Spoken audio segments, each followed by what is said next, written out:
Salve, salve galera, seja todos bem-vindos a mais um vídeo aqui no canal. Hoje, galera, vamos fazer aqui uma reação em corte do que a imprensa falou do Flamengo depois de perder aí a Recopa na prorrogação, né, e ser vice aí para o Lanús, né? Uma vergonha porque o Flamengo chegou a empatar com 2 pênaltis, mas depois tomou o gol ali no finalzinho ali. Aí tomou 2 gols, né? E acabou deixando mais um título para trás. Vamos ver o que a imprensa falou aí. Será que Felipe Luiz vai ser demitido? Vamos ficar aí com a reação. Vai deixando vivo. Ou eu acho o gol ou eu levo pros pênaltis. Você tava nesse cenário aí no final do jogo, né? Ou eu acho o gol, eu levo pros pênaltis. Ou eu acho o gol, eu levo pros pênaltis. Achou o gol. E aí, quando achou o gol, tava acabando o jogo. Achou até outro. A história vai contar que o Lanús foi campeão da Sul-Americana ganhando 2 vezes do Flamengo. Exatamente. Por isso que eles se intitulam o maior clube de bairro do mundo, né? É verdade. É o 4º troféu internacional do Lanús, tá? Copa Comebol, 2 Copas Sul-Americanas e agora uma Recopa em cima do Flamengo no Maracanã. Isso aí vai entrar para a história do clube, não é pouca coisa não. Ano passado a gente já destacou pro Racing, só que o Racing é um clube gigante. Sim, é outra história. O Lanús é um clube de bairro. Pro Lanús ser campeão ganhando do Flamengo no Maracanã, meu amigo, isso aí a noite lá em Lanús vai ser longa, não vai ser curta não. Bom lembrar que é um Lanús que chega ao título da Recopa depois de ganhar a Sul-Americana em cima do Galo e ter eliminado previamente na competição o Fluminense. Sim. Também, né? Nesse mesmo Maracanã. Nesse mesmo Maracanã, né? História muito parecida. É. Exatamente, exatamente. O senhor falou comigo no intervalo, falou: eu não tiro a responsabilidade do Rossi nesse lance com o Ayrton Lucas. Os companheiros estão colocando primeiro o Ayrton Lucas. Você coloca o primeiro Rossi? Bem assim. Não coloco o primeiro, não. Eu só não tiro a participação dele. Que aconteceu. Ali, por exemplo, o goleiro sai para recuperar uma bola que foi lançada no vazio, afasta essa bola, joga do outro lado, na linha de fundo do outro lado. Não assume risco de sair jogando num campo pesado. Acho que o grande problema ali foi o campo pesado, para todo mundo. A bola do Ayrton Lucas é mais fraca porque o campo está pesado, ele escorrega porque o campo é pesado. Esses são riscos das condições daquele momento que o Rossi assumiu ao querer sair tocando curto, não entendendo a realidade daquele momento. E aí o passe do Ayrton Lucas é equivocado. O Ayrton Lucas devia simplesmente girar o corpo e conduzir a bola ao ataque, que era o que é o mais indicado para aquela situação ali. Ele não fez, por insegurança, retornou a bola. Aliás, o Ayrton Lucas praticamente não foi à linha de fundo. Sempre que ele tinha a bola, quando chegava no máximo na entrada da área, ele girava o corpo e recuava a bola. Ou para o volante, ou para o zagueiro. Ele estava claramente inseguro de arriscar a jogada de fundo, que era uma jogada necessária para o Flamengo. E certamente o técnico pediu que ele fizesse, pelo posicionamento dele. Mas ele não fazia. Do outro lado, a coisa aconteceu mais. Depois o Cebolinha virou um lateral ponta direito lá, que conseguiu até chegar, quase fez um gol, chegando ao fundo, no chute rasteiro que o goleiro defendeu. Mas antes disso, o William, eu acho que é importante a gente bater na tecla. O início de ano do Flamengo é muito ruim. Muito ruim para o que se espera do Flamengo. Mas vamos entender o contexto geral. Antes da gente entrar na minha parte, tá? De entrar nos erros individuais, erro do técnico, dos jogadores, o Flamengo fez a sua última partida, se não me engano, dia 18 de dezembro. PSG. E esse jogo aconteceu lá no Catar. Foi. Até os jogadores voltarem, entrarem em um período de breve descanso que eles tiveram, você tem todo um deslocamento e tal.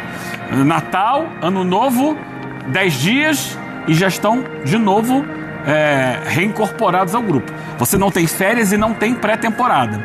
Aí foi feito um planejamento para esse time não jogar o estadual até o limite do que o regulamento permitia. O Sub-20 começou mal. A diretoria do Flamengo bateu na mesa contra a vontade da comissão técnica e falou: tem que jogar contra o Vasco. Então, se você já tinha pouco tempo para montar o planejamento de um mínimo de pré-temporada possível, isso já não aconteceu. Não teve férias, uma pré-temporada interrompida, com um calendário que joga e pune os clubes vencedores do ano anterior com 2 decisões nos primeiros meses. Supercopa do Brasil, não me importa, você tem que chegar e ganhar a Supercopa do Brasil. Recopa Sul-Americana. Então o clube que é campeão, ele não descansa e ele é obrigado a, janeiro e fevereiro, decidir 2 títulos sob o risco de ter o seu trabalho questionado, como está tendo o Flamengo agora. Então é óbvio que os jogadores não estão bem fisicamente. É claro que o time coletivamente está muito abaixo do que pode mostrar e mostrou no ano passado. E isso se reflete em campo. E aí a pressão no clube como o Flamengo é gigantesca e começa o efeito cascata, vai tudo dando errado. Tudo dando errado.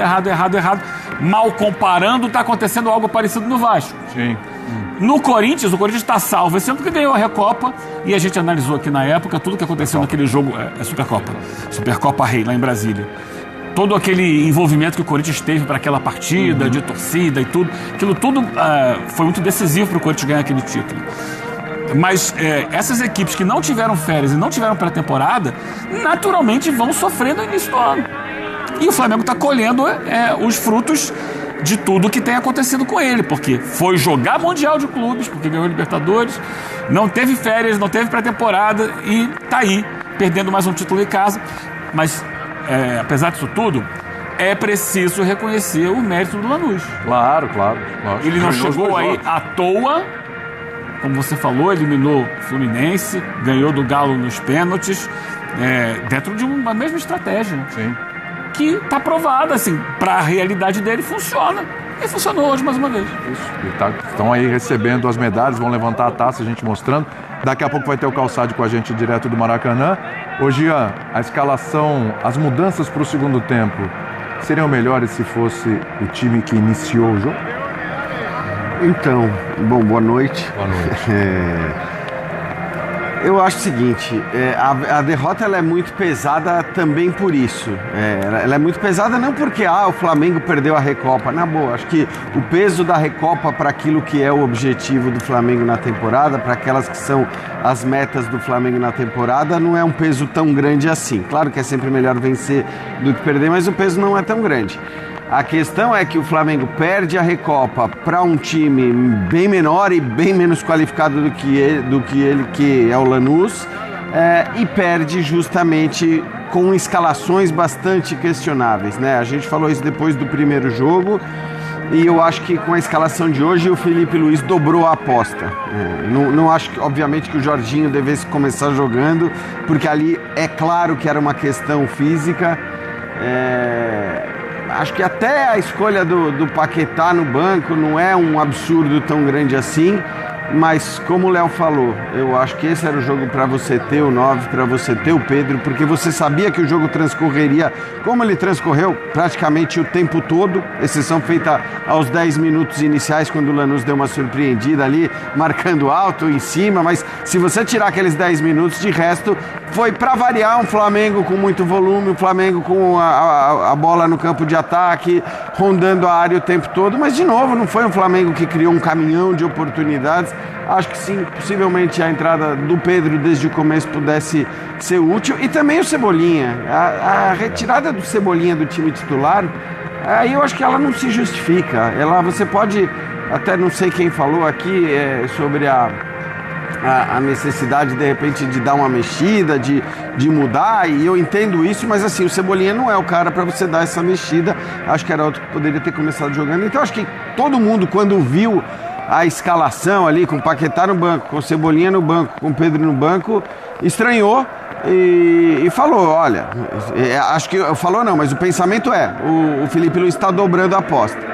A gente olha para o que foram as últimas manifestações da torcida, uma pressão já grande em cima do time, chamado de time sem vergonha, uma pressão já grande em cima do treinador, e na hora que ele faz isso, que ele dobra a aposta, quer dizer, que ele escala um time que certamente é um time que, duvido, acho que se você pegar todos os presentes no Maracanã lá e perguntasse qual é seu time ideal para começar esse jogo, Não seria isso. acho que não teria que colocaria essa escalação que o Felipe Luiz colocou. Não estou dizendo que o técnico, obviamente, tem mais informações, tem mais conhecimento e mais capacidade de tomar decisões, mas o que eu estou querendo dizer diante do que foi a surpresa da escalação, se você considerar a atuação mais uma vez fraca do Flamengo e acima de tudo a derrota, porque mesmo que tivesse tido atuação fraca e tivesse vencido nos pênaltis que fosse, o clima seria outro, né? E a gente viu o clima aí no final, que coisa melancólica, né? O Maracanã completamente vazio,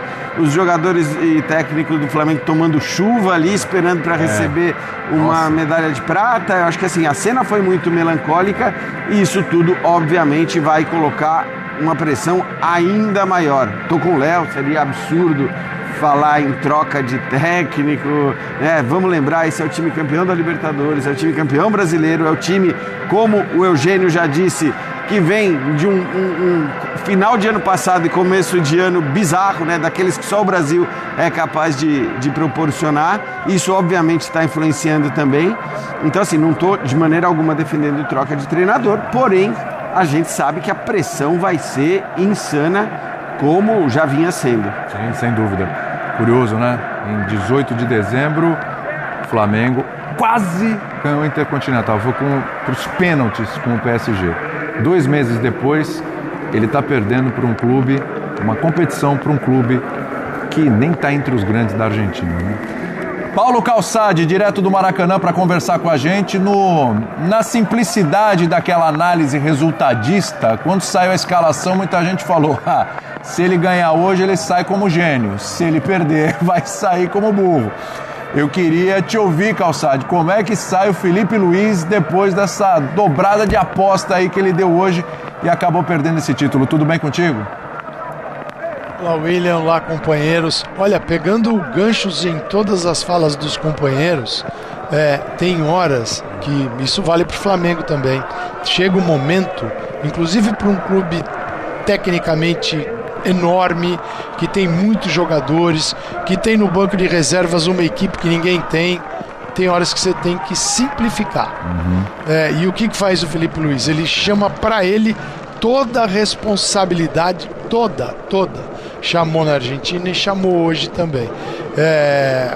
Porque ele não tem o Pedro, ele vai por uma equipe pensando no time que pode se associar, projetar os laterais, tudo bem, faz sentido. Não é que é uma loucura imaginar o Varela aproveitando o corredor, né, e o Plata por dentro, com o Carrascal, o Arrascaeta, mas o momento não é legal, o momento não é assim, tranquilo para que ele possa fazer todas essas variações. E ao fazê-las, ele diz: deixa comigo que eu resolvo, tá tudo na minha cabeça. E aí, cara, vem a voz da arquibancada, vem a voz de conselheiros, a voz de presidente, a voz de quem tá dentro, porque o Flamengo, com o nível que atingiu, criou a expectativa, e para mim esse é um grande problema, de que vai ganhar tudo. E time grande e time bom também tem problema, também entra em fase ruim. E essa ideia de que o Flamengo é obrigado a ganhar todas as competições é um perigo, mas ele vacila na Supercopa, jamais, tirando mérito de Corinthians e tirando mérito de Lanús aqui, tá? Jamais. Ele encontrou equipes bem constituídas e com uma ideia mais simples do que a dele e que fizeram todo sentido. O Lanús, cara, é o mesmo time da Argentina, é o mesmo time de hoje, tem dificuldades de trocar, não é que sobe o nível, mas mantém fisicamente a equipe ativa, mas cai um pouquinho a qualidade e leva numa boa. O final do jogo me surpreendeu, estou falando os últimos minutos da prorrogação, porque era um lateral direito que era um ponta, o Ayrton Lucas se arrastando, o Léo Pereira teve que sair, aí você tem, não, saiu o Danilo, o Léo ficou, porque aí vem o Ortiz, então é uma equipe toda fisicamente sem condição de se mandar para tentar resolver nesse finalzinho.